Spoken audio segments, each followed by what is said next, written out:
இதெல்லாம் வந்து தமிழ் சினிமாவுல ரொம்ப ரேர். என்னன்னா, சூப்பர் ஸ்டாருடைய படம் இவரு சுந்தர் சி வச்சு இயக்க போறாரு. அதே நேரத்தில கமலஹாசன் ஆர்கேஎஃப்ஐலேருந்து வருது அப்படின்னு சொல்லி அந்த இன்ஃபர்மேஷன் வருது.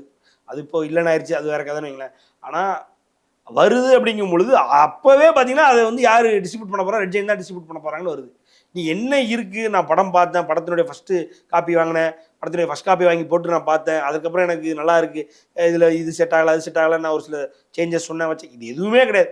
இன்னைக்கு எடுக்கிறதுக்கு முன்னாடியே அது ரெட் ஜெயண்ட் தான் குடுப்பேன் அப்படின்ற அளவுக்கு இன்னைக்கு ப்ரொடியூசர்ஸ் தயாரா இருக்கிறாங்கன்ற அளவுக்கு இன்னைக்கு ரெட் ஜெயண்ட் நிறுவனம் வந்துருச்சு. ஸோ அதனால இன்னைக்கு பராசக்தியினுடைய மார்க்கெட்டிங் வந்து அசுரத்தனமா இருக்க போறது அதுல எந்த மாற்று கருத்தும் இல்லை. ஏன்னா பராசக்தின்றது ரெட் ஜெயண்ட்டுக்கு வந்து ரொம்ப வந்து ரெலவெண்டான படம். ரொம்ப அவங்கள கனெக்ட் பண்ற ஒரு படம்.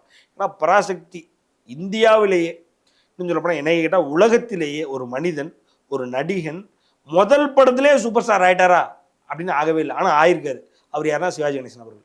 படம் என்னன்னா பராசக்தி. அந்த படத்துக்கு கதை வசனம் எழுதியவர் ஐயா கலைஞர் கருணாநிதி அவர்கள்.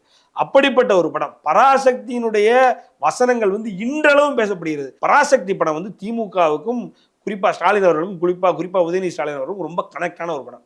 அதனால அந்த படத்தை உலகம் முழுக்க கொண்டு போய் எப்படியாவது சேர்க்கணும் அப்படின்றத தெளிவா இருக்காங்க.